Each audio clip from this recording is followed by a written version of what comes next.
Hello, my name is Dr. Kaplan, and I'm a professor at the University of Texas at Austin in the astronomy department. I'm currently up at McDonald Observatory pretending to observe planetary nebula. The date is January 26, 2014. Now, while my colleagues back in Austin think I'm trying to observe planetary nebula, I've taken the opportunity to observe something far more sinister. Now, as some of you in the UFO community might actually be fully aware of, despite the government cover-up, there is a threat to our planet, the planet Earth. There's a planet at the edge of our solar system, some call Nibiru, or Planet X, and it is currently on an orbit that is going to cause it to swing by the Earth in August, and who knows? Hopefully it won't collide with us, but even if it just gets close, the tides will just cause earthquakes, tsunamis, will reconstruct the surface of the Earth into something we don't even know. So I've taken the opportunity, since I'm at the observatory and there's no one here watching me at the moment, to track the planet Nibiru, and I will show you how it's done. Now, if any of my colleagues, if NASA finds out, if the government finds out I'm doing this, I'm through. So hopefully I can get this up on YouTube before they find me.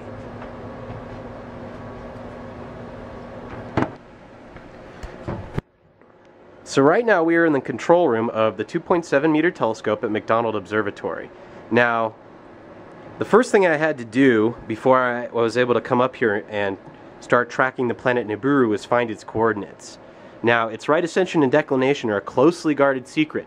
So, using my credentials, I was able to get a tour of the Johnson Space Center down in Houston.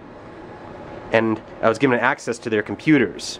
Now, using hacking methods that I am not at liberty to describe, I was able to hack into their computers and steal the right ascension and declination of the planet Nibiru. So I knew exactly where to point the telescope. Now, I'm going to give you those coordinates so you yourself can go find Nibiru. Now, keep in mind, Nibiru is fast approaching Earth, so its position is going to change rapidly. So you'll have to, I don't know its exact orbital parameters, so that's what I'm trying to find out. Now, its coordinates are currently, as of this time, right ascension, 04 hours, 8 minutes, and 8 seconds. And the declination is 60 degrees, 56 arc minutes, and 43 arc seconds. Now,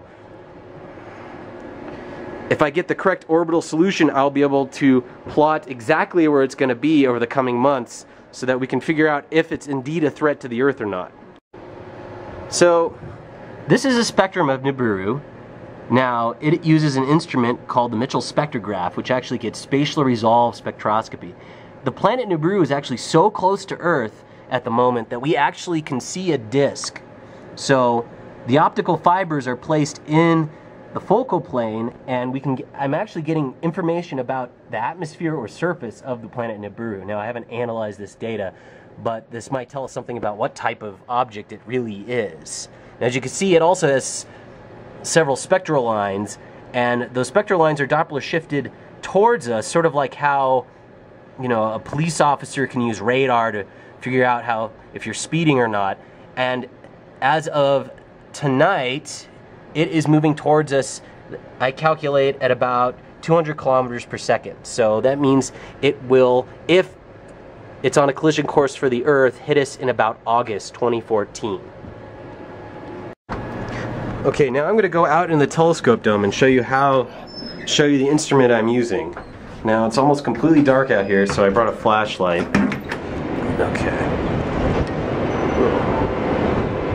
Okay, so we are now out in the telescope dome, and this here is a telescope I'm using to track Nibiru. This is the 2.7 meter telescope at McDonald Observatory. The instrument I'm using to take spectra is called the Mitchell spectrograph. It's also known as Virus P, because it's a prototype for the virus spectrographs going on the HET telescope. Now, it's kind of hard to see, but there it is. There's Virus P. It's that black box surrounded by that blue frame there. So right now I'm currently tracking Nibiru, and I got I'm gonna try to track it for as long as it's high enough in the sky for the telescope to see.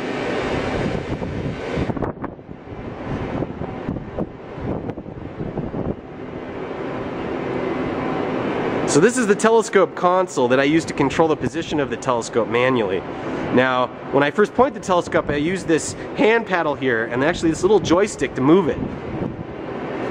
So you can move this giant, 50-ton thing with just a little joystick.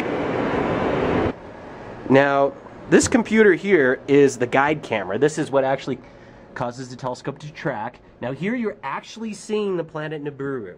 This is probably some of the best footage you will probably ever see on the internet of the planet Nibiru. Now as it gets closer to the Earth, it will actually appear to grow in size. So if I come back, say, a month later, it might be, right now it looks like that, but it might be that big.